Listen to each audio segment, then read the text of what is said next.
我最近要让这个一天热死了，天天一动就一身汗，完了吃不进去饭，所以我买了400斤鸡架和200斤其他。我打算做一个解暑3件套，好让我和我的朋友们不至于在这个炎热的夏天被活活饿死。但是没想到这些东西批量制作起来居然这么麻烦，尤其是这个鸡架，差点没给我们几个做嘎了。我们得先掏掉肺子、贴骨血、皮燕子，还得再反复的浸泡和清洗，这样吃的时候才能没什么腥味。然后我原本打算把这鸡架上的鸡腰子给做里，但是我们试吃了一下，发现这玩意儿香是真香，但说法也确实是挺大。就吃完这一小盘之后，直到凌晨3点，我看这哥俩眼睛里汗呼呼往外冒火呢。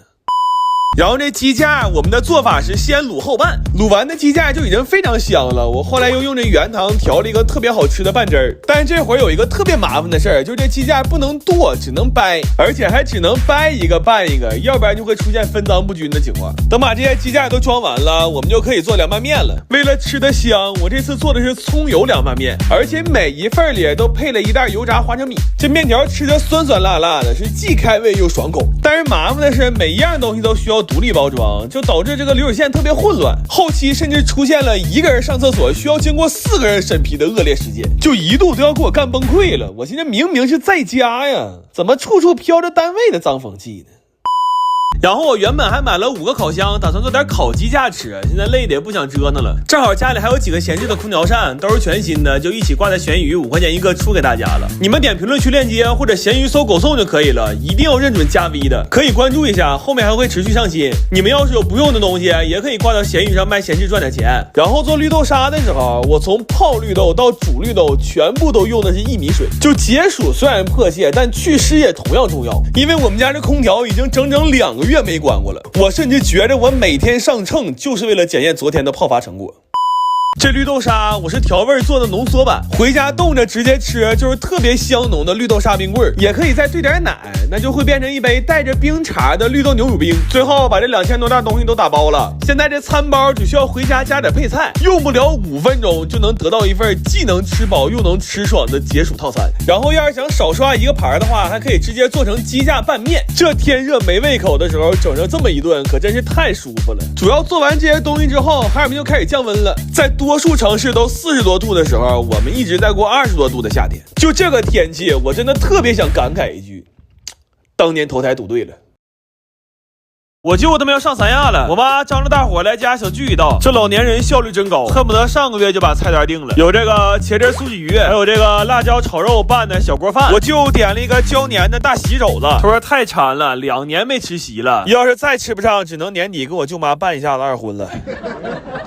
完了，做了一个葱烧猪排，还包了几个大块牛肉馅的包子。给我姐做了个小炒黄牛肉，特意放了不少香菜。但是她来了之后问我说能不能给办个凉菜，我说这么多肉你吃凉菜干啥呀？他说你别问了，这个脸我应该在朋友圈减肥呢。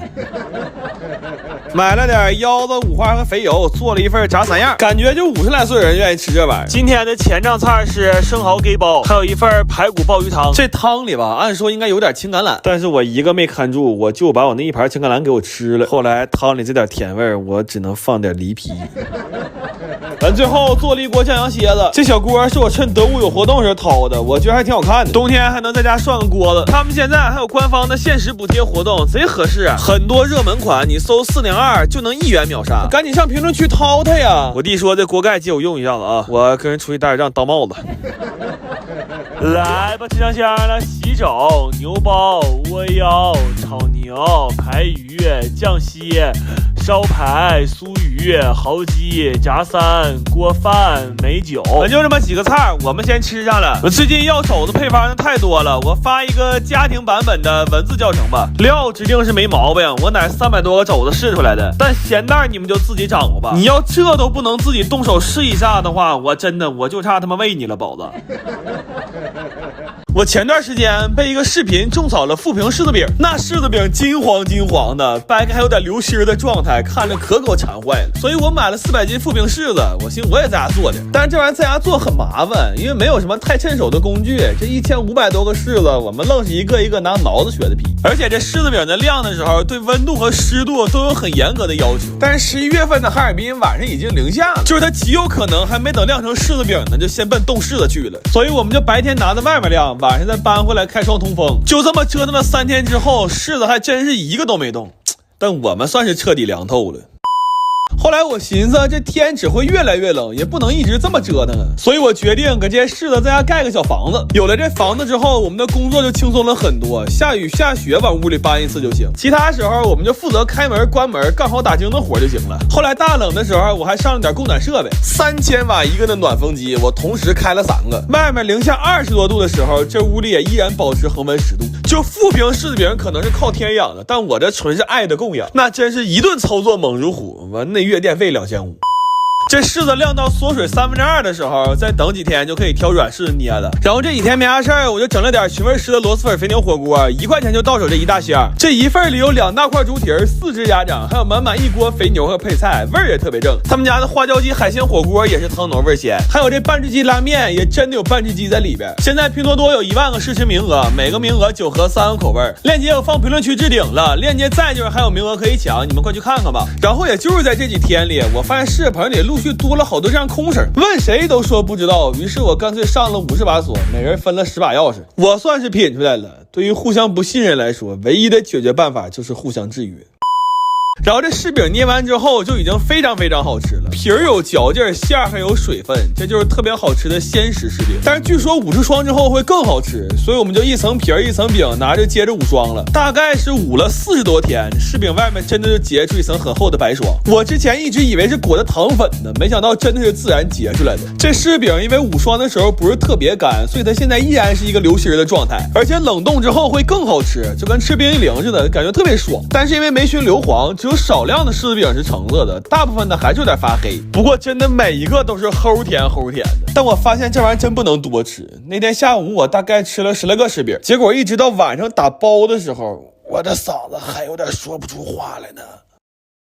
最近身边的小洋人越来越多了，所以我买了不少黄桃和杨梅，打算给他们做点罐头。但是做的时候我发现用冻水果做的罐头果味都比较淡，而且吃的也没什么营养价值，好像唯一的作用就是能喝点凉的甜水。再一个，每个人的症状和需求也不一样，有想止咳的，有想快速恢复味觉的，还有那纯馋的。所以为了照顾好每一只羊，我一气买了350斤水果。但是现在身边能动弹的好人就剩下我们仨了，这活干起来就特别有紧迫感。就我真怕人家都已经阳康了，出去吃上烧烤了，我仨还憨憨的搁这坐着扒葡萄皮呢。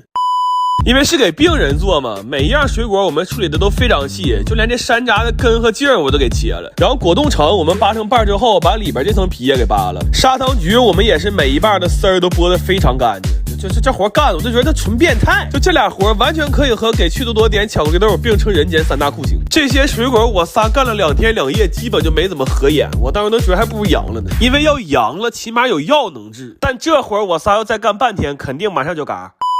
收拾完水果之后，我们就开始刷罐头瓶了。现在物流还没太恢复，买不着新罐头瓶，我就找了几个饭店要了点空瓶。完心高温消一下毒，结果温度太高了，给手烫秃了鼻子。这一下让本不富裕的劳动力雪上加霜了。后来我们寻思先吃点好吃的，冷静吧。我最近种草了这个诺凡金松露巧克力，这是纯可可脂做的，一共4个口味，口感都特别好，尤其是榛果的有很浓的坚果香味，抹茶的吃起来也很清新，夹心也好看。还有最近出的这个新年限定的可爱兔礼盒，打开里边还有2个红包呢，这氛围感可太好了，一下就过年的感觉了。然后为了让这罐头吃起来口感更好，我们测算了一下每种水果最佳的蒸煮时间，尤其注意了一下放糖的比例，因为我寻思现在没有味觉只是一时的，但要这会儿给自己吃出糖尿病来，那真是一辈子事儿啊。